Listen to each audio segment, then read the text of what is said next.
আমাদের মধ্যে উপস্থিত হয়েছেন বিশ্বভারতীর অধ্যাপিকা, আমাদের প্রিয়, সবার প্রিয় নন্দাদি, নন্দিতা বসু সর্বাধিকারী। আমরা ওনাকে আমাদের বিভাগের তরফ থেকে আমাদের সশ্রদ্ধ প্রণাম জানাই।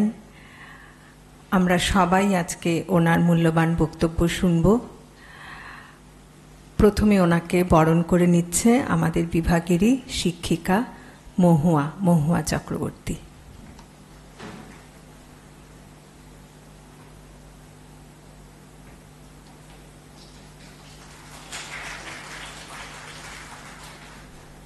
দিদিকে বসার আসন গ্রহণ করার অনুরোধ করছি। দিদি অত্যন্ত গুণী একজন মানুষ এবং সবচেয়ে বড় পরিচয় হচ্ছে উনি শান্তিনিকেতনের আশ্রম কন্যা, ওখানেই তার বেড়ে ওঠা এবং ওনার বাবা ওখানকার শিক্ষক ছিলেন। আমাদের অত্যন্ত শ্রদ্ধেয় দুটি মানুষ রবীন্দ্রসঙ্গীত শিক্ষার ক্ষেত্রে এবং সর্বত্র, শ্রী শান্তিদেব ঘোষ ও শৈলজারঞ্জন মজুমদারের কাছে উনি শিক্ষা গ্রহণ করেছেন। আজকে ওনার মূল্যবান বক্তব্যের মাধ্যমে আমরা সবাই ঋদ্ধ হব। দিদি আমাদেরকে তার মূল্যবান বক্তব্য দিয়ে ঋদ্ধ করবেন। আমি আর বেশি কথা বলছি না, এবার দিদি শুরু করবেন। আর তোমরা যারা এখানে বসে আছো আর যারা এখনো বাইরে আছে তাদেরকে একটু জানিয়ে দাও, তারা যেন তাড়াতাড়ি এখানে এসে উপস্থিত হয়। দিদি আপনি শুরু। রবীন্দ্রভারতীর সঙ্গীত ভবন বিভাগ যে 2 দিন ব্যাপী আন্তর্জাতিক এই কর্মশালার আয়োজন করেছেন এবং আমাকে সেখানে কিছু বক্তব্য রাখার জন্য আমন্ত্রণ জানানো হয়েছে, তাই তাতে আমি অত্যন্ত ধন্য মনে করছি নিজেকে এবং এই বিভাগকে আমার আন্তরিক কৃতজ্ঞতা জ্ঞাপন করছি। সামনে যারা বসে আছো তাদের সকলকে আমার অনেক ভালোবাসা, শুভেচ্ছা জানিয়ে আমি শুরু করছি। আজকের যে বিষয়টি নিয়ে আমাকে বলতে বলা হয়েছে, রবীন্দ্রনাথের শিল্প ভাবনা। এই বিষয়টি এত ব্যাপক ক্ষেত্রে বিস্তৃত যে স্বল্প পরিসরে তা ধরা খুবই দুরূহ। তাও সীমিত পরিসরের মধ্যে রবীন্দ্রনাথের শিল্প সম্বন্ধিত যে বিভিন্ন দৃষ্টিকোণ থেকে বিভিন্ন লেখায়, বিভিন্ন চিঠিপত্র, আলাপ আলোচনায় তার যে অভিমতগুলি ব্যক্ত হয়েছে, তার থেকে আমরা রবীন্দ্রনাথের শিল্প ভাবনা সম্বন্ধে একটা সম্মুখ ধারণা পেতে পারি। খুব সংক্ষেপে আমি তার লেখাগুলির থেকে একটু নির্বাচন করে আমার মতো করে উপস্থাপন করবার চেষ্টা করছি। জানি না কতটা পৌঁছতে পারব। আর্ট শব্দটি এসেছে ল্যাটিন শব্দ আর্স থেকে, যার মূল অর্থ কারুশিল্প। শিল্পের সঙ্গে সৌন্দর্যের যে একটা অবিচ্ছেদ্য সম্পর্ক রয়েছে তা বলাই বাহুল্য। এই সৌন্দর্য এবং শিল্প বিষয়ে দেশে বিদেশে নানান বিস্তৃত আলোচনা বহু যুগ থেকে হয়ে এসেছে, যা সৌন্দর্য দর্শন বা নন্দন তত্ত্ব হিসেবে পরিচিত।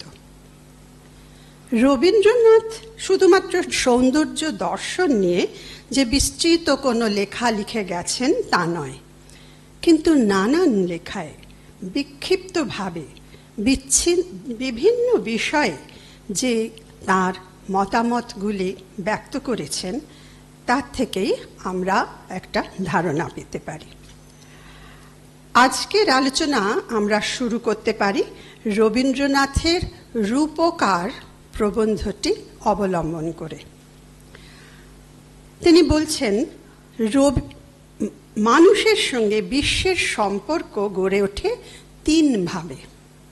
প্রথমত, তার নিত্যকার প্রয়োজন অর্থাৎ খাদ্য আহরণ, প্রতিকূল পরিবেশের হাত থেকে আত্মরক্ষা, বাসস্থান নির্মাণ ইত্যাদি তাগিদে সে বিশ্বকে জানে এবং নানান কর্মে লিপ্ত হয়। দ্বিতীয়ত, আদি যুগ থেকেই অজস্র কৌতূহল মেটাতে মানুষ অন্বেষণ করে চলেছে। জ্ঞানের যোগে সে আপনার নিয়ত বিবর্ধমান সত্তার পরিচয় লাভ করছে। তার জানার অন্ত নেই। কি, কেন, কোথায়, কেমন করে, কত যে কয়ের প্রশ্ন, তার শেষ নেই। আপনাকে জানা আমার ফুরাবে না, আমার ফুরাবে না। এই যে বিশ্বকে জানছে, তার সঙ্গে সঙ্গে সে নিজেকে জানছে। তৃতীয়ত কি, আরেকটা কি সম্পর্ক? প্রয়োজন এবং জ্ঞান আহরণ ছাড়াও বিশ্বের সঙ্গে মানুষের আর এক সম্পর্ক হচ্ছে রূপ সৃষ্টির কাজ।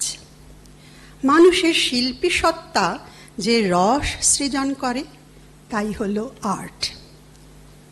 বিশ্লেষণী বা বৈজ্ঞানিক বৃত্তির দ্বারা সে বিশ্ব প্রকৃতিকে জানে, আর সৃজনী বৃত্তির দ্বারা রূপ সৃষ্টি করে। দীর্ঘকাল ধরে কঠিন সাধনার মধ্যে দিয়ে তার শিল্পকর্ম কত যে বিভিন্নভাবে বিভিন্ন ক্ষেত্রে বিকশিত হয়েছে তা লক্ষ্য করলে বিস্মিত হতে হয়। কবিতা, গান, ছবি, মূর্তিতে তার শিল্পসত্তা ফুটে ওঠে বিবিধ উপকরণ ব্যবহার করে। কথা, সুর, রেখা, রং, পাথর, মাটি, কাঠ, সোনা, হাতির দাঁত, আরও কত কি মাধ্যম। এই যে অপূর্ব শিল্প ভাণ্ডার মানুষ বহু যুগ থেকে ধরে ভরিয়ে তুলছে, এর উৎস এমন এক অনুপ্রেরণা যা প্রয়োজনের অতীত, জ্ঞানের অতীত। আমাদের পারিপার্শ্বিক জগতে যে অসীম রূপরাশি তরঙ্গিত, তা কখনো সুবিশাল, কখনো অতি ক্ষুদ্র। সেই রূপজগতের রসের সন্ধান আমরা সাধারণ মানুষ পাই না, দেখি কিন্তু অন্তর দিয়ে অনুভব করি না। তাকে বিশেষভাবে দেখাকে বলে বীক্ষণ। অনন্য সাধারণ ব্যক্তিরা তাঁদের সংবেদনশীল মনন নিয়ে পর্যবেক্ষণ করেন, উপলব্ধি করেন এবং মনের মধ্যে তার ক্রিয়া চলতে থাকে, এবং সেই রসাস্বাদনের আনন্দানুভূতি যে কোনো মাধ্যম দ্বারা প্রকাশ করে এবং তা অন্যদের মধ্যে সঞ্চারিত করে দিয়েই তারা পরিতৃপ্ত হন। কিন্তু শিল্পীরা হাজার হাজার জিনিস দেখছেন চলতে ফিরতে সারা জীবনে। সব নিয়ে কি শিল্প সৃষ্টি হয়? তা না। যে বস্তু, যে দৃশ্য, যে ঘটনা মনটাকে বিশেষভাবে নাড়া দেয়, তাই নিয়েই সৃজিত হয় শিল্প। কিন্তু শিল্প মানে শুধুমাত্র বাস্তবের অনুকরণ নয়, তার সঙ্গে নিজের মনের রং বা মাধুরী মিশিয়ে, অর্থাৎ মানব মনের কল্পনা যুক্ত হয়ে রচিত হয় নবতর সৃষ্টি, যা আরও সুগভীর ব্যঞ্জনা নিয়ে উপস্থাপিত হয় আমাদের নিকট। রবীন্দ্রনাথের ভাবনায় শিল্পের মাধ্যমে মানবাত্মা আপনাকে প্রকাশ করে, জগতের সঙ্গে যোগসূত্র স্থাপন করে এবং বেঁচে থাকার অর্থ খুঁজে পায়। আর্ট অ্যান্ড ট্র্যাডিশনে কবি বলছেন, শিল্প হচ্ছে বাস্তবের আহ্বানে মানুষের সৃজনশীল আত্মার সাড়া। এর মধ্যে দিয়েই মানুষ বিশ্বকে এবং নিজেকে চিনতে পারে। রবীন্দ্রনাথ বলছেন, এই বিশ্ব জগৎ যেন আমাদের পটভূমিকা, তা যত বেশি প্রতিফলিত হবে আমরা নিজেকে তত সুস্পষ্ট করে দেখতে পাই। বিশ্বে যে বাস্তব ছড়িয়ে আছে, শিল্পী তাকে বিশুদ্ধ রূপে আমাদের চেতনার সামনে উজ্জ্বল করে তুলে ধরেন। তাকে আমরা তখন আর্টিস্টের চোখ দিয়ে দেখি। রবীন্দ্রনাথ একটা খুব মজা করে বলছেন যে আমরা কেউ তো আমাদের ড্রয়িং রুমে কোনো গাধাকে এনে সাজিয়ে রাখি না লোকে দেখবে বলে, কিন্তু একজন আর্টিস্ট যখন সেই গাধারই ছবি আঁকে, তাকে আমরা বাঁধিয়ে দেওয়ালে বসা ঘরে সাজিয়ে রাখি এবং তা দেখে আমরা মুগ্ধ হই। এই যে বাস্তবটাকে আমাদের ওই আর্টিস্টের চোখ দিয়ে আমরা তখন দেখছি, তাকে তখন একটা নিছক একটা প্রাণী, নিছক একটা গাধা বলে আমরা তাকে আর দেখছি না।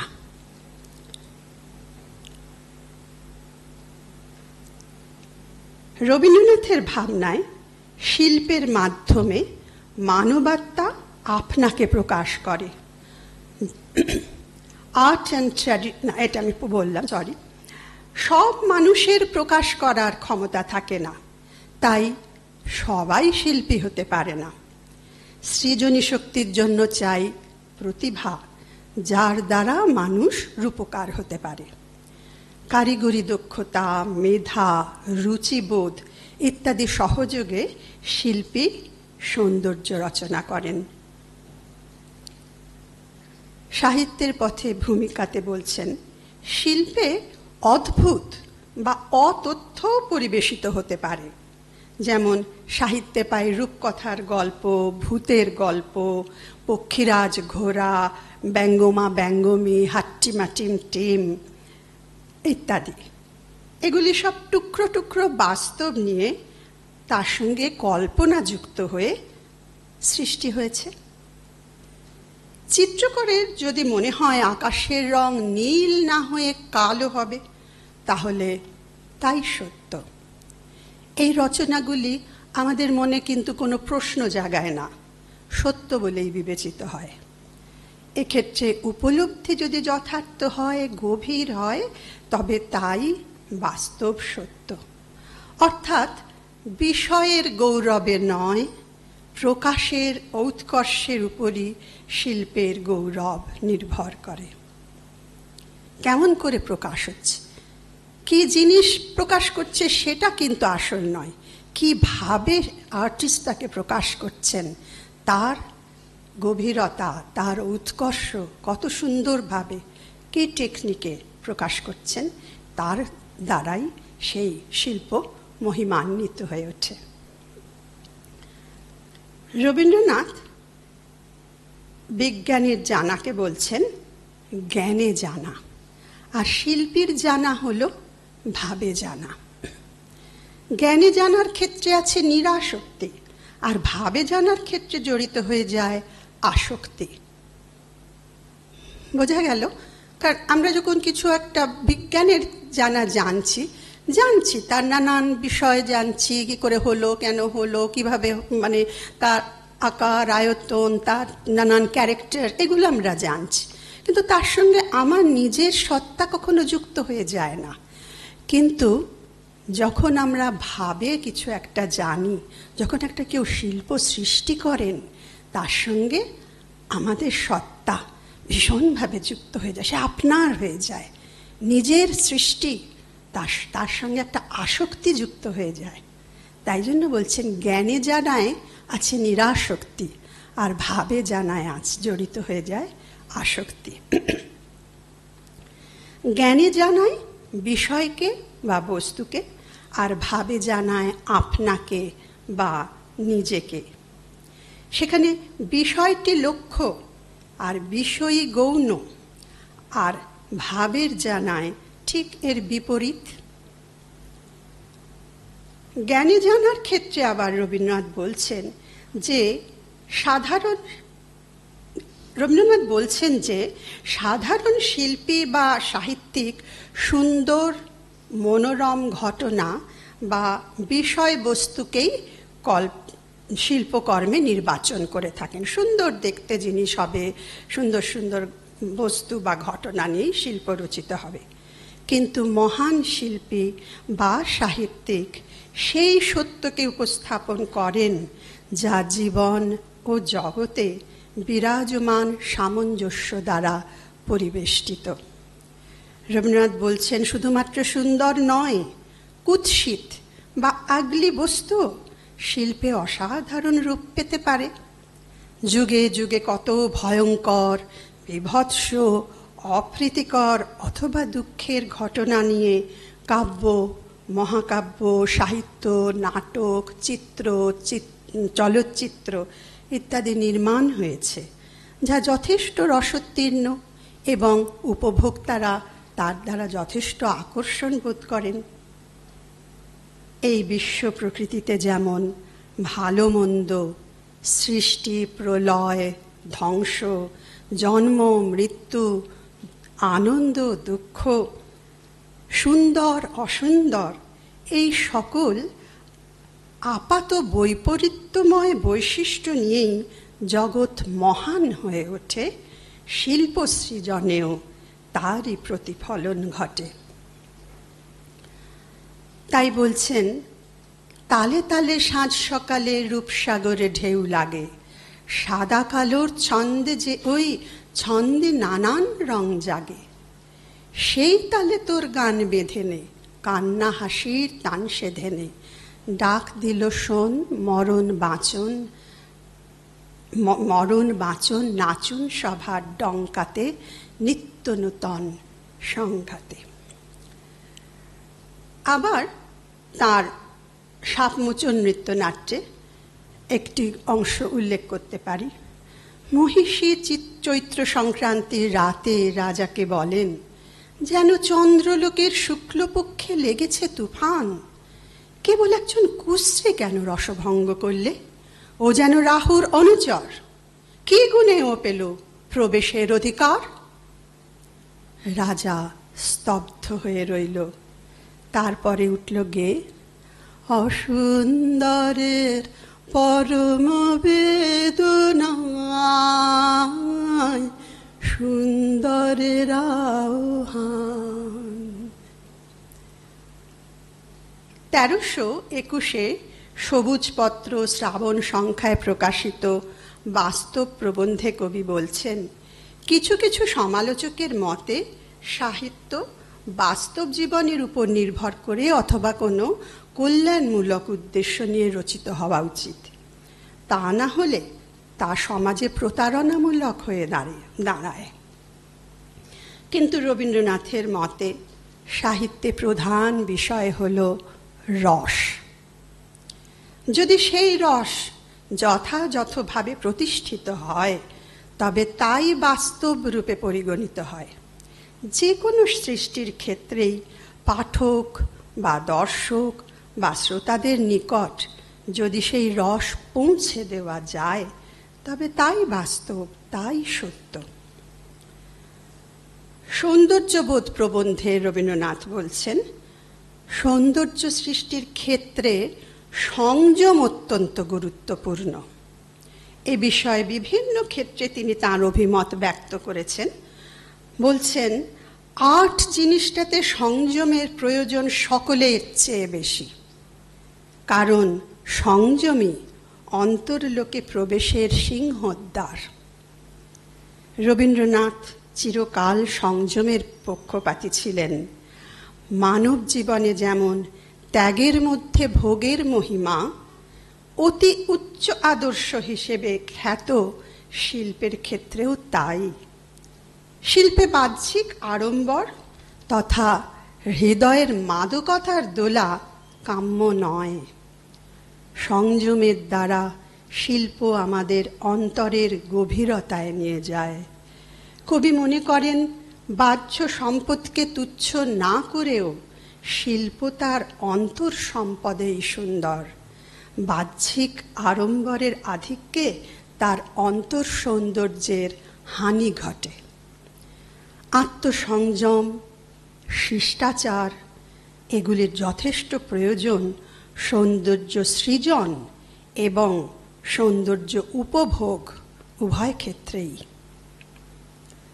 যদিও রবীন্দ্রনাথ কঠোর কৃচ্ছ সাধন, চরম ত্যাগ স্বীকারে বিশ্বাসী ছিলেন না, তাও তার প্রত্যয় ছিল যে শিল্প উপভোগের গভীরতা অনেকাংশে বৃদ্ধি পায় মার্জিত, সুরুচিপূর্ণ, শৃঙ্খলাবোধ, পরিমিতিভাব ও শোভনতার মধ্যে দিয়ে। রবীন্দ্রনাথ বলছেন, শুধুমাত্র দৈহিক পেশিশক্তি থাকলেই নায়ক হওয়া যায় না। সহনশীলতা, ক্ষমা, আত্মসংযম না থাকলে তার শক্তি গুন্ডামিতে পর্যবসিত হয়। তেমনি উৎকৃষ্ট শিল্পেও প্রয়োজন আধিক্যহীনতা, পরিমিতাচার। এই পরিমিতি বোধটা রবীন্দ্রনাথের প্রতি পদে, জীবনের প্রতিটি পদে, প্রতিটি ক্ষেত্রে, প্রতিটি সৃজনে আমরা কিন্তু লক্ষ্য করি। এই পরিমিতি বোধ, আমার নিজের মনে হয় এই যে পরিমিতি বোধ, এটাই বোধহয় তাকে অনন্য করে তুলেছে, রবীন্দ্রনাথ করে তুলেছে। এই পরিমিতি বোধটা একটা অসম্ভব মূল্যবান বিষয়। চিত্রকর যথেচ্ছ রঙের ব্যবহার না করে রেখা ও রঙের অপূর্ব সামঞ্জস্যপূর্ণ প্রয়োগে চিত্র নির্মাণ করেন। একটা লাইন দিয়ে একটা ছবি আঁকা হলো, তাতে যদি যত খুশি রং দিয়ে দেওয়া হয়, ছবিটা কিন্তু নষ্ট হয়ে যেতে পারে, ধেবড়ে যেতে পারে। সুতরাং সেই রং ব্যবহারের ক্ষেত্রে শিল্পীকে যথেষ্ট নিজেকে সংযমী হতে হয়। সঙ্গীত ও সাহিত্যের ক্ষেত্রেও এই পরিমিতিবোধের উপস্থিতি একান্ত প্রয়োজন। ধৈর্যটি প্রসাদকে লিখছেন, আর্টের প্রধান আনন্দ বৈরাগ্যের আনন্দ। তা ব্যক্তিগত রাগ, দেশ, হর্ষ, শোক থেকে মুক্তি দেবার জন্য। সঙ্গীতে তাই তিনি অতিরিক্ত আলাপ, বিস্তার, তান ইত্যাদি অলঙ্করণকে পরিহার করেছেন। দিলীপ কুমার রায় নানান পত্রালাপে ও আলাপ আলোচনায় তাঁর গানে বিবিধ অলঙ্করণ প্রয়োগের দ্বারা সুরবিহারের পক্ষে কবির অনুমতি আদায়ের জন্য বারংবার অনুরোধ করেছিলেন, কিন্তু রবীন্দ্রনাথ তা সমর্থন করেননি। 1335 সালে লখনৌতে একবার এক গানের জলসায় রবীন্দ্রনাথ শ্রীকৃষ্ণ রতন ঝঙ্কারের কণ্ঠে ছায়ানট রাগে খেয়াল শুনলেন। তিনি অনেকক্ষণ সময় ধরে নানানভাবে, যত রকমভাবে একটি রাগকে পরিবেশন করা যায় তিনি করলেন। রবীন্দ্রনাথ শুনলেন, ধৈর্য ধরে শুনেছিলেন।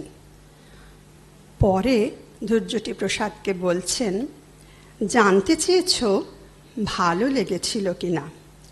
ভালো লেগেছে বই কি, কিন্তু ভালো লাগাই শেষ কথা নয়।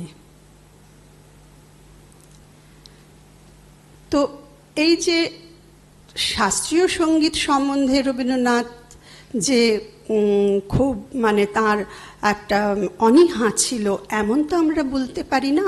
তার সমস্ত গানের ভিত আমরা দেখি শাস্ত্রীয় সঙ্গীতের রাগ রাগিনী।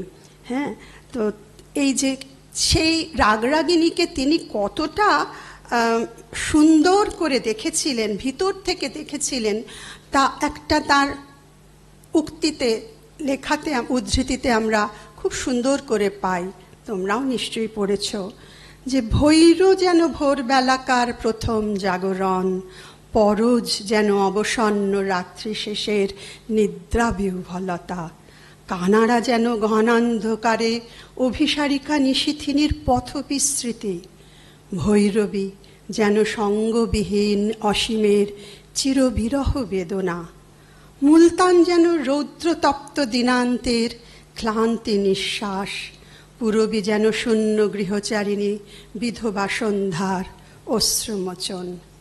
এ পড়লে গায়ে কাঁটা দেয় যে কোথার থেকে এই কথাগুলি, এই উপমাগুলি তার মনে এসেছে, কিভাবে তিনি রাগরাগিনীর গভীরে প্রবেশ করেছেন, তার সৌন্দর্যকে তিনি উপলব্ধি করেছেন। আবার তিনি ধৈর্যটি প্রসাদকে বলছেন, art is never an exhibition but a revelation.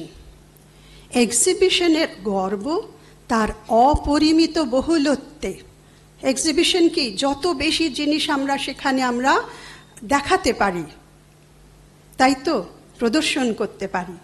আর রিভিলেশনের গৌরব তার পরিপূর্ণ ঐক্যে। সেই ঐক্যে থামা বলে একটা পদার্থ আছে, চলার চেয়ে তার মূল্য কম নয়।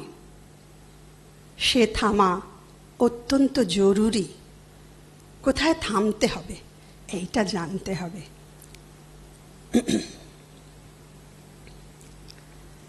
কবি বলছেন, আর্টের চরম সাধনা ভূমার সাধনা। বিশুদ্ধ শিল্প আনন্দ দেয়, তাই শিল্প সত্য ও সুন্দরের বাহন। কল্যাণ ও ঐশ্বর্যের উপস্থিতি সেখানে কাম্য। তাই সত্য ও শিব, এই দুই পবিত্র ধ্যানকে কল্যাণের সঙ্গে সংযুক্ত করা হয়। কবি কিটস বলছেন, truth is beauty, beauty truth. আমাদের উপনিষদ বলছেন, আনন্দ রূপম অমৃতম ইয়দ বিভাতি। শিল্প ও সাহিত্য উভয়েরই উদ্দেশ্য হল আনন্দময় এবং অমৃতময় সত্যর প্রকৃত রূপ প্রকাশ করা। রবীন্দ্রনাথের মতে জীবকুলের মধ্যে মানুষ হিসেবে অনন্য হয়ে ওঠার প্রধান কারণ তার চৈতন্য। মানুষের যে চেতনাবোধ, তার কল্যাণেই কল্পনার আলোকে জগতের সৌন্দর্য সত্য হয়ে ধরা দেয়। 1936 সালে শ্যামলী কাব্যগ্রন্থের আমি কবিতায় বলছেন, আমারই চেতনার রঙে পান্না হলো সবুজ, চুনি উঠল রাঙা হয়ে। গোলাপের দিকে চেয়ে বললুম সুন্দর, সুন্দর হলো সে। মানুষের হৃদয়ের রঙেই রঞ্জিত হয় বিশ্বের রূপ। তার মনোলোকে যে বস্তু অস্তিত্বের বিকিরণ, তাতেই সে সত্য ধরা পড়ে। গোলাপে সৌন্দর্য নেই, আছে কবির মনে। আকাশে আলোর অনির্বচনীয়তা, গোলাপের সৌন্দর্য রহস্য সবই কবির কাছে অসীম সৌন্দর্যের অঙ্গীভূত। এ কোনো তত্ত্ব কথা নয়, এ কবির প্রত্যয়। আইনস্টাইনের সঙ্গে ঐতিহাসিক আলোচনাকালেও কবি মানুষের সেই চেতনাবোধের কথাই বলছেন।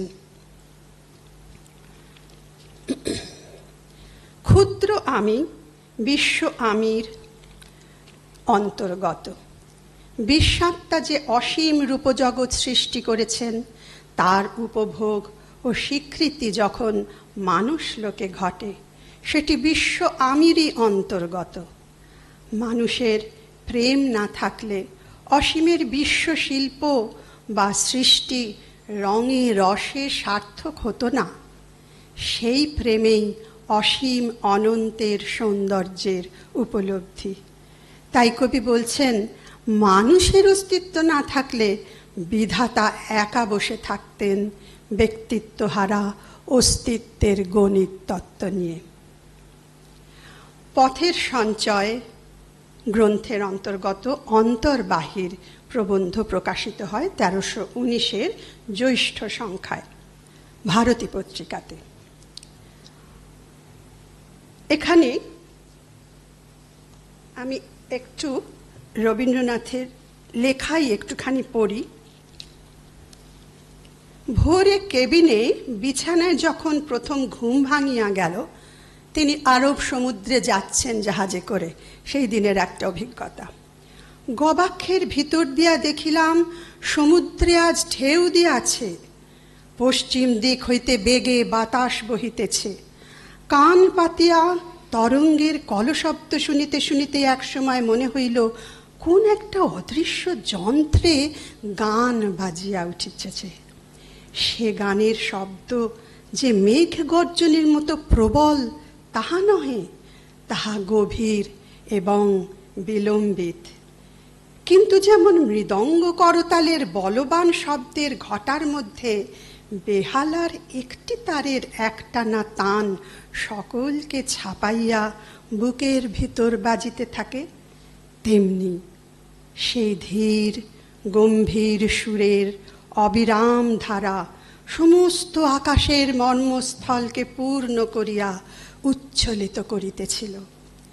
শেষকালে এমন হইল, আমার মনের মধ্যে যে সুর শুনিতেছিলাম তাহাই কণ্ঠে আনিবার চেষ্টা করিতে লাগিলাম।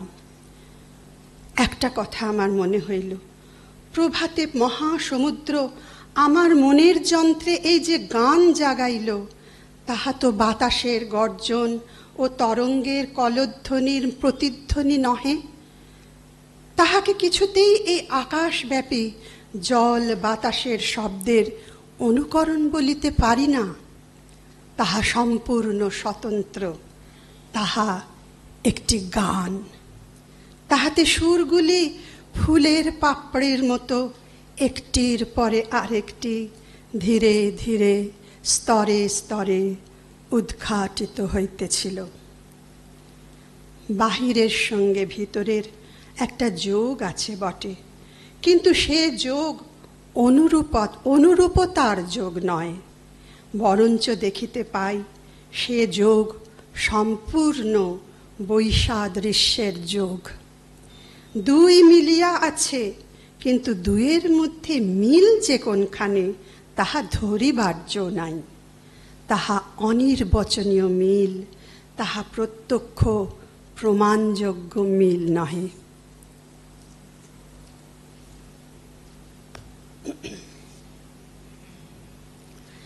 এখানেও রবীন্দ্রনাথ বলছেন, বহির জগতে বিশ্ব প্রকৃতিতে যে রূপ জগৎ, তার অনুকরণ না করেই শিল্পী তাকে রূপান্তরিত করে পরিবেশন করেন।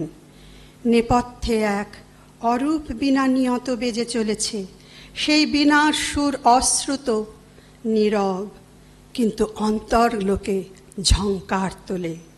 তারই অনুরণন আমরা শিল্পীর সৃষ্টিতে দেখি। বাহ্য জগতের বস্তু, ঘটনা, তথ্য ইত্যাদির আকার আছে, আয়তন আছে, তা বিশ্লেষণ করা যায়, কিন্তু অন্তরে অনুভূত সুখ দুঃখ অনুভূতিকে আমরা পরিমাপ করতে পারি না। তা অসীম, অখণ্ড। হাতে পাওয়ার, চোখে চাওয়ার সকল বাঁধন গেল কেটে, আজ সফল হলো সকল কাঁদন। কি বলছেন? যে হাতে পাওয়া চোখে চাওয়ার পার্থিব অনুভবের মধ্যে মায়াজাল আছে বন্ধনে, নেই মুক্তির আস্বাদ। সেই বন্ধন কাটিয়ে নান্দনিক আনন্দ এনে দিতে পারে সুরলোকের ঝঙ্কার। সেই সুর লুকিয়ে বাজে রূপের আড়ালে, সেই সুর অসীমের দূত যে মুক্তি দেয় সীমার বন্ধন থেকে, রূপের ইন্দ্রজাল থেকে। তখন যে অখণ্ড ঐক্যের জ্যোতিতে দূর হয় সকল ভেদাভেদ, সেই সুরের পরশই লেগেছে কবির সকল কাজে। সেই সুরের রসে যখন মন হারিয়ে যায়, তখনই প্রকৃত দেখা, প্রকৃত পাওয়া হয়। সারা জীবনে খুঁজে বেড়ানোর যে বেদনা, না পাওয়ার যে কান্না, সব যেন সফল হয়ে যায়। তখন বিরহ মিলন এক সাজে মিলে যায়। রূপের অন্তরের মধ্যে প্রবেশ করতে পারলে তবেই রূপের বন্ধন মুক্তি ঘটে। তাই বলছেন ভৈর, টড়ি ইত্যাদি রাগে সকালবেলার কর্মকোলাহলময় সংসারের নানাবিধ ধ্বনির নকল নেই। অথবা মেঘ রাগে মেঘের গর্জন থাকে না, অথচ বর্ষার সঙ্গে তার কি আশ্চর্য মিল। এই অনুভবটি অন্তরের সঙ্গীত। এ প্রসঙ্গে আমরা কবির নির্ঝরের স্বপ্নভঙ্গ রচনার কথা স্মরণ করতে পারি। সদর স্ট্রিটের বারান্দায় দাঁড়িয়ে সূর্যোদয় দেখছিলেন কবি। ফ্রি স্কুলের বাগানের গাছগুলির পল্লবান্তরাল থেকে সূর্য রশ্মি বিচ্ছুরিত হচ্ছিল। সেই প্রাকৃতিক দৃশ্য অবলম্বন করতে করতে অকস্মাৎ কবির এক অপূর্ব অদ্ভুত উপলব্ধি হয়। তার বোধ হলো যেন চোখের উপর থেকে একটা পর্দা সরে গেল। তার অন্তঃস্থলের সমস্ত দুঃখ বিষাদের অন্ধকার অপসারিত হয়ে মুহূর্তের মধ্যে সারা বিশ্বের আলোয় আলোকিত হয়ে গেল। চোখ দিয়ে নয়, চৈতন্য দিয়ে তিনি সেদিন দেখেছিলেন। সেই দিনই তাঁর লেখনী দিয়ে নির্ঝরের মতো উৎসারিত হল নির্ঝরের স্বপ্নভঙ্গ বিখ্যাত কবিতা। তো সে তো সেই দিনকার সেই ভোরবেলাকার সূর্যের আলো, ভোরবেলাকার কোনো বিবরণ নয়। তার মধ্যে দিয়ে আমরা যে সৃষ্টি পেলাম সে একটা অন্য জিনিস তার সঙ্গে মিলে গেল। যেন রবীন্দ্রনাথের নিজের কবি জীবন, তিনি বলছে যেন আমার কবি জীবনের ভূমিকা লেখা হলো। কিভাবে একটা কবি জীবন বিকশিত হয়ে ওঠে, একটা ছোট্ট ঝর্ণার থেকে সে নদী হয়ে অবশেষে তার লক্ষ্য হয় মহাসমুদ্র। তারই আমরা যেন ছবি দেখতে পাচ্ছি এই কবিতাটির মধ্যে। নিশ্চয়ই এই কবিতাটি তোমাদের সকলের জানা আছে। আজিয়ে প্রভাতে রবির কর, কেমনে পশিল প্রাণের পর।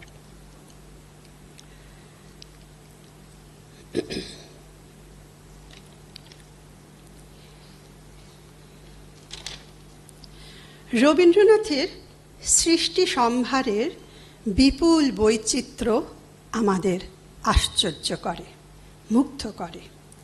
তিনি নিজে ইন্দিরা দেবীকে বলছেন 32 বছর বয়সে, আমি বাস্তবিক ভেবে পাইনে কোনটা আমার আসল কাজ। এত কবিতা, গল্প, উপন্যাস, প্রবন্ধ, নাটক, গান, ছবি আঁকা সব ক্ষেত্রেই তিনি তার নিজস্ব স্বকীয়তা রক্ষা করেছেন। রবীন্দ্রনাথ 2000-এর কিছু বেশি গান লিখেছেন 65 বছর ধরে। ছবি এঁকেছেন প্রায় 2500 বা কিঞ্চিত বেশি, বড়জোর 12 থেকে 15 বছর ধরে। তাই বোঝা যায় ছবি যখন তার এলো তখন প্লাবনের মতো যেন সব ছাপিয়ে এলো। তথাপি রবীন্দ্রনাথ কি বলছেন, আমার গান তোমাদের গাইতেই হবে। সব তাঁর সৃজন, সব সৃষ্টি যদি চলেও যায়, হারিয়েও যায়, গান তাঁর বেঁচে থাকবে। গীতসুধার তরে তাঁর চিত্ত সর্বদাই পিপাসিত ছিল। সঙ্গীতের মধ্যে তিনি যে সৌন্দর্য রস খুঁজে পেয়েছিলেন তা তাঁর সমগ্র জীবনকে সিঞ্চিত করে রেখেছিল। প্রকাশের সর্বোৎকৃষ্ট মাধ্যম ছিল সঙ্গীত। সেই গানের জগৎ সুর ও বাণীর অপূর্ব মেলবন্ধনে অনবদ্য। বিচিত্র ধারার, বিচিত্র শৈলীর সুরের মিলন ঘটেছে তার গানে।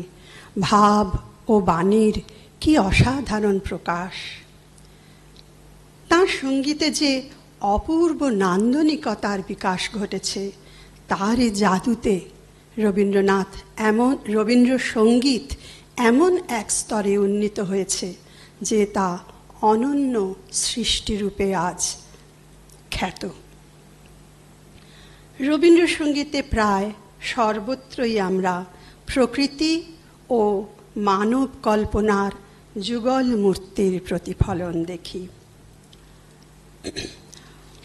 প্রকৃতি পর্যায়ের গান আকাশ ভরা সূর্য তারা, সেখানে সেই গানে কবি প্রকৃতিকে দেখা ছাড়াও বিশ্ব ব্রহ্মাণ্ডে যে সূর্য গ্রহ নক্ষত্র বিরাজমান তাকে গভীর ও ব্যাপকভাবে দেখছেন। সেই দৃষ্টিতে সব কিছুতেই প্রাণের কম্পন অনুভব করছেন। সব কিছু যেন স্পন্দিত হচ্ছে, একটা প্রাণ চলছে তিনি অনুভব করছেন। আর বারে বারে বিস্ময় প্রকাশ করছেন এই মহাবিশ্বে স্থান লাভ করেছেন বলে। আর সেই বিস্ময় থেকেই উৎসারিত হয়ে চলেছে কবির গানের ধারা। জীবনে চলার পথে শত ক্ষুদ্রাতি ক্ষুদ্র তুচ্ছ বিষয়েও তার মনে দোলা দেয়। ঘাসে ঘাসে পা ফেলেছে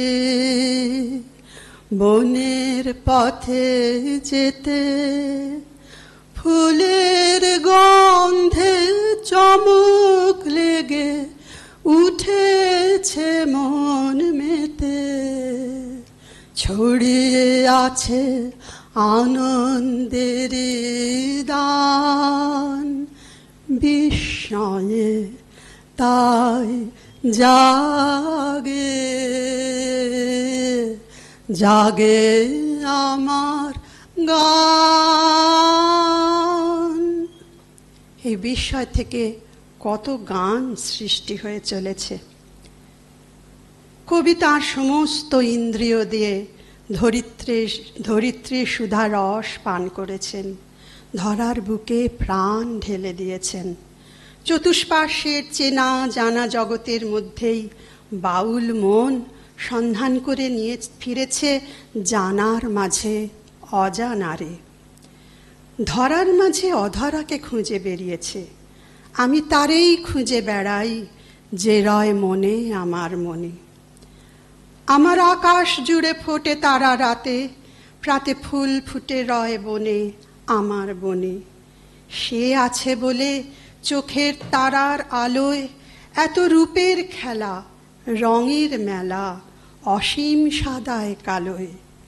সে মোর সঙ্গে থাকে বলে আমার অঙ্গে অঙ্গে পুলক লাগায় দক্ষিণ সমীরণে। কে সঙ্গে থাকে?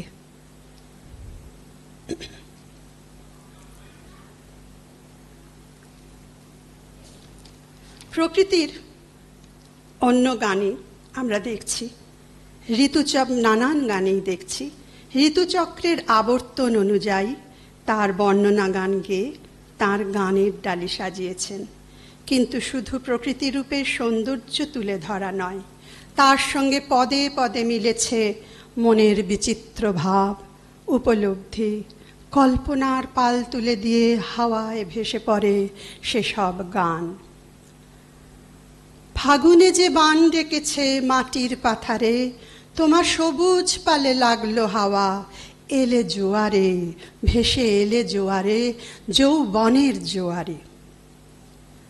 বা মাধবী হঠাৎ কোথা হতে এলো, ফাগুন দিনের স্রোতে এসেই বলে যাই যাই যাই, পাতারা ঘিরে দলে দলে তারে কানে কানে বলে, না না না নাচে তাই তাই তাই। একটা ছবি ফুটে উঠল আমাদের মনের মধ্যে, না? এই গানটিতে শুধুমাত্র যে একটা তিনি বর্ণনা দিচ্ছেন তা না, তার মনের মধ্যে যে কল্পনা ছবি আঁকছে তাই ফুটিয়ে তুলছেন। অথবা ঝরা পাতার দলে নিজেকে যুক্ত করে বলছেন, ঝরা পাতা গো বসন্তী রং দিয়ে, শেষের বেশে সেজেছ তুমি কিয়ে, খেলিলে হোলি ধুলায় ঘাসে ঘাসে। বসন্তের এই চরম ইতিহাসে অন্য ঋতুর গানেও এমন নিদর্শন বহু ছড়িয়ে।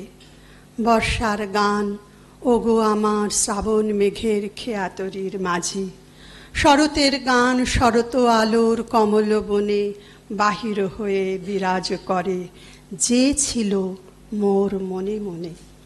হেমন্তের গান, হায় হেমন্ত লক্ষ্মী তোমার নয়ন কেন ঢাকা, হিমের ঘন ঘোমটা খানি ধুমল রঙে আঁকা।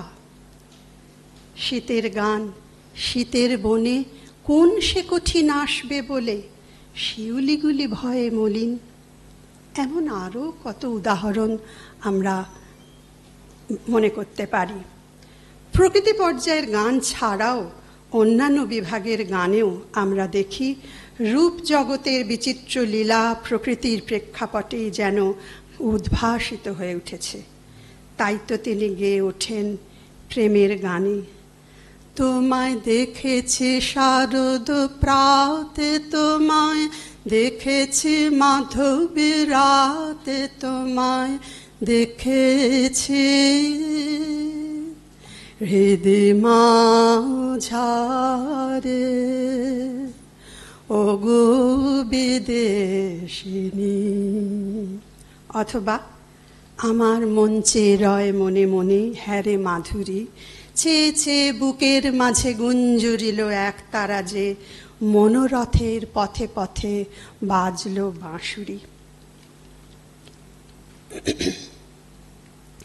রূপের কোলে ওই যে কোলে, রূপের কোলে ওই যে দোলে অরূপ মাধুরী। সেই অধরা মাধুরীকে কখনো তিনি ধরেছেন ছন্দ বন্ধনে। বিগত বসন্তের অশোক রক্ত রাগে ওর রঙিন পাখা, তারই ঝরা ফুলের গন্ধ ওর অন্তরে ঢাকা।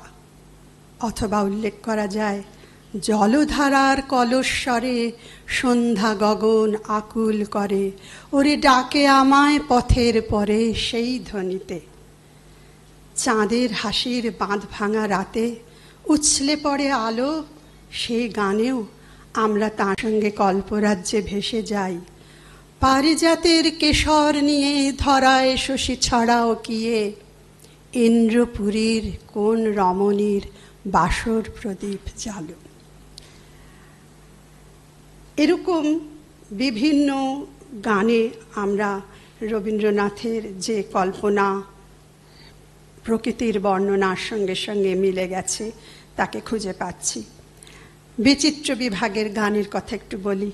তার কত ভালো লাগার কথা তিনি প্রকাশ করছেন। এই তো ভালো লেগেছিল আলোর নাচন পাতায় পাতায়, এই তো শালের বনে খ্যাপা হাওয়া মনকে মাতিয়ে তুলছে। রাঙামাটির রাস্তা বেয়ে যে হাটের পথিক ধেয়ে চলে, অথবা ছোট মেয়ে ধুলায় বসে খেলার ডালি একলা সাজায়। গাঁয়ের আকাশ, সজনে ফুলের হাতছানি, এসবই তার মনকে ভোলায়। ধরাধামের বিচিত্র ছোট বড় দৃশ্য তাকে আপ্লুত করেছে। সেই সব যাবতীয় ভালো লাগা তাকে প্রেরণা জুগিয়েছে গান রচনায়।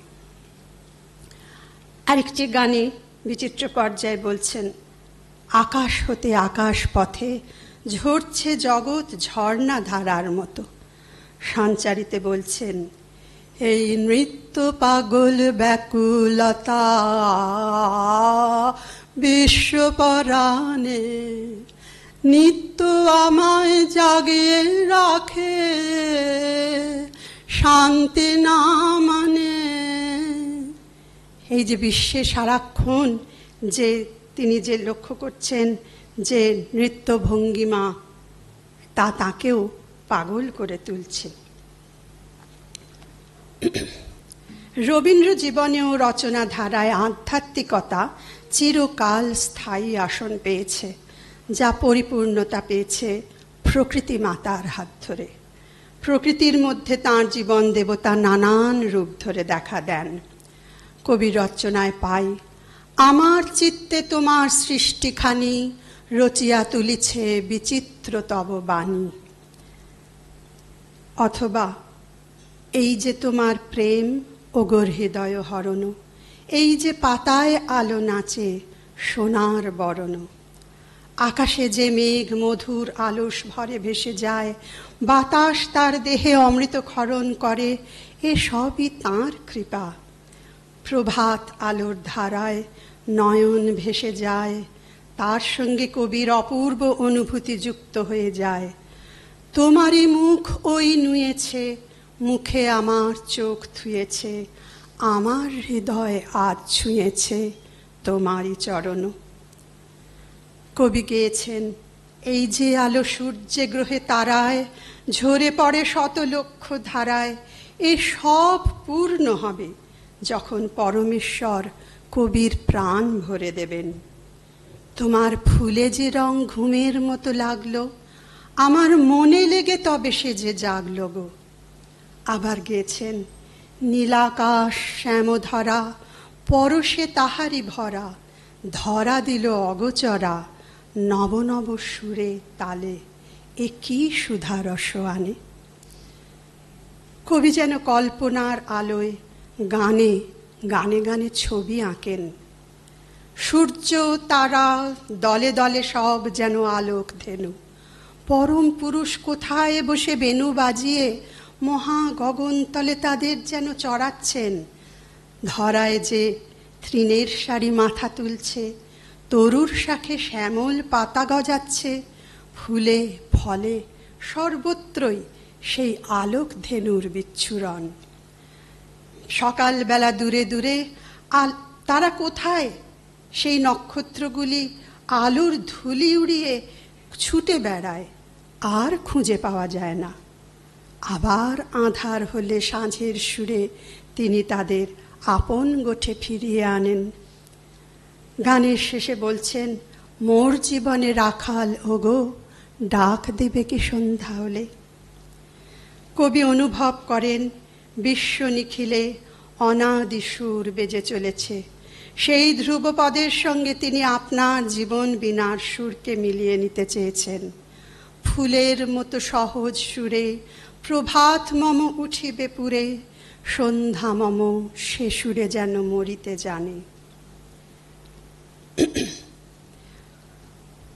আনুষ্ঠানিক বিভাগের গানেও প্রকৃতির আঙিনায় এসে দাঁড়াই। বৃক্ষরোপণের গানে নতুন চারা গাছকে বরণ করছেন। মনে মাটির মর্মের গান কবে উঠিবে ধনিয়া ধনিয়া, মর্মর তব রবে মাধুরী ভরিবে ফুলে ফলে পল্লবে ফুলে ফলে। শ্যাম সুন্দর পথিক বন্ধু অর্থাৎ গাছ তার ছায়ার আসন পেতে আসবে। বাতাসের অধীর খেলার সাথী হয়ে নীলাম্বর মাতিয়ে তুলবে। উষায় জাগাও শাখায় গানের আশা, সন্ধ্যায় আনো বিরাম গভীর ভাষা, রচি দাও রাতে সুপ্ত গীতের বাসা, হে উদার প্রাণ। হলকর্ষণ উৎসবের গান, ফিরে চল মাটির টানে। দিক হতে ওই দিগন্তরে কোল রয়েছে পাতা, জন্ম মরণ তারি হাতের অলোক সুতোয় গাঁথা, ও সে অলোক সুতোয় গাঁথা। কোন অলোক সুতোয় সব গাঁথা রয়েছে, তাকে আমরা দেখতে পাই না, কিন্তু সে সবকে বেঁধে রেখেছে। ফসল কাটার গানে বলছেন, বাদল এসে রচেছিল ছায়ার মায়া ঘর, রোদ এসেছে সোনার জাদুকর, ওগো সোনার জাদুকর। শ্যামে সোনায় মিলন হলো মোদের মাঠের মাঝে, মোদের ভালোবাসার মাটি যে তাই সাজলো এমন সাজে।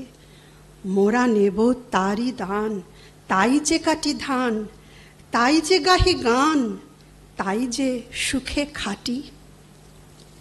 প্রাণের উৎসবে আহ্বান জানাচ্ছেন দক্ষিণ বায়ুর বেণুরবে। পাখির প্রভাতী গানে এসো এসো পুণ্য স্নানে, আলোকের অমৃত নির্ঝরে। প্রকৃতি বিভাগের প্রথম গান বিশ্ববীণা রবে তে কবি প্রতিটি ঋতুর বর্ণনা গান গেয়ে নবনব উৎসবের নবনব আনন্দকে তুলে ধরেছেন। তারই আবার সংক্ষিপ্ত রূপ পাচ্ছি গীতবিতানের সংযোজন বিভাগে। বিশ্ব রাজালয়ে বিশ্ববীণা বাজিছে। গানে বসন্তের আগমনে স্থলে জলে নভতলে বনে উপবনে নদী নদে গিরি গুহা পারাবারে সে নিত্যই সরস সঙ্গীত মধুরিমা জাগে, নিত্য নৃত্য রসভঙ্গিমা জাগে। তার নব আনন্দ নব উৎসবের গান গাইছে। শান্তিনিকেতনের বিভিন্ন ঋতু উৎসব অথবা অন্যান্য অনুষ্ঠান উপাসনায় আমরা যে সমবেত বা একক কণ্ঠে রবীন্দ্রনাথের বিবিধ গান পরিবেশিত হতে শুনি, তার অনেকাংশই প্রকৃতির বরণডালায় সাজানো, যেমন শারদোৎসব, বর্ষামঙ্গল, বৃক্ষরোপণ, হলকর্ষণ, বসন্তোৎসব ইত্যাদি। তার গানের মূর্ছনা শ্রোতাকেও দাঁড় করিয়ে দেয় প্রকৃতির কোলে। সেই রূপলোকের সঙ্গে মিশে যায় কবির বিচিত্র অনুভূতি, কবি কল্পছবি, যা আমাদের মনকেও যেন একই ভাবনায় প্রাণিত করে। বিভিন্ন উপলক্ষে আশ্রমের পথে পথে বৈতালিক দল যে সকল গান সমবেতভাবে গেয়ে ফেরেন, সেই সব গানেও আমরা প্রকৃতির সৌরভের সঙ্গে পরম পুরুষকে প্রণতি জানাই। পৌষ উৎসবের প্রাক্কালে ৬ পৌষ রাতের গান। আজি যত তারা তব আকাশে, সবে মোর প্রাণভরি প্রকাশে। নিখিল তোমার এসেছে ছুটিয়া, মোর মাঝে আজি পড়েছে লুটিয়া হে। তব নিকুঞ্জের মঞ্জরি যত, আমারই অঙ্গে বিকাশে। দিকে দিগন্তে যত আনন্দ লোভিয়াছে এক গভীর গন্ধ, আমার চিত্তে মিলিয়ে একত্রে তোমার মন্দিরে উচ্ছ্বাসে। নিখিল নিঃশ্বাস আজিয়ে বক্ষে বাঁশরীর সুরে বিলাসে। নিসর্গ সৌন্দর্য কবির নান্দনিক চেতনাকে এমন এক স্তরে উন্নীত করে দেয় যে বিশ্ব প্রকৃতি, বিশ্বাত্মা, অন্তরাত্মা যেন এক সুরে রণিত হতে থাকে। বসন্তোৎসবের আগের রাতে বৈতালিকের গান, ও আমার চাঁদের আলো আজ ফাগুনের সন্ধ্যাকাশে ধরা দিয়েছ। যে গান তোমার সুরের ধারায় বন্যা জাগায়, তারায় তারায় সুরের ধারায় বন্যা জাগায়। সেই সুরই কবির আঙিনায় বেজে ওঠে তার হাসির ইশারাতে। দিশাহারা দক্ষিণ হাওয়া তাঁর ফুলের গন্ধে মাতোয়ারা হয়। বৈতালিক দল গেয়ে চলে, শুভ্র তুমি করলে বিলোল আমার প্রাণে, রঙের হিলোল করলে বিলোল আমার প্রাণে। মর্মরিত মর্ম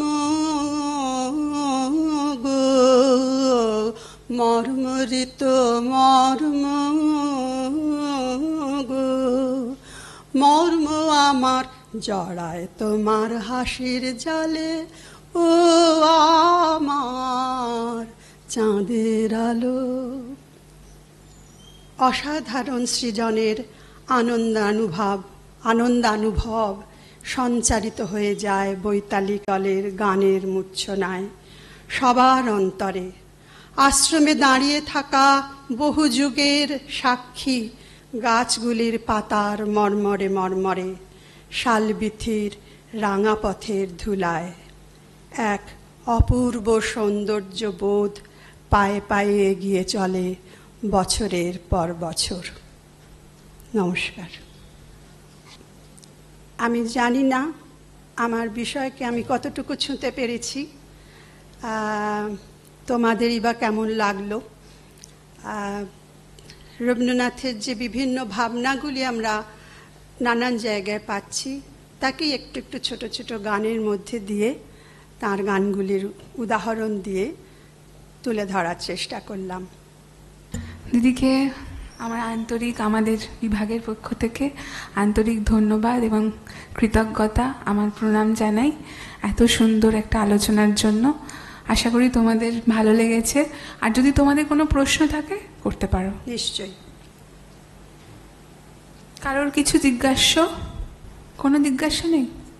ঠিক আছে, তোমরা কিছু বলতে পারো যে দিদি আলোচনা তোমাদের তোমরাও কিছু সংযোজন হ্যাঁ, কিছু করো না। সংযোজন যদি করতে আমার তাহলে চাও। ভালো লাগবে। কিছু বলতে পারো, বলো। আচ্ছা, ঠিক আছে, ওদের মানে খুবই ভালো লেগেছে, কিছু জিজ্ঞাসা নেই। ঠিক আছে, তাহলে আমরা আজকে এখানে আলোচনা শেষ করছি। দিদির আলোচনা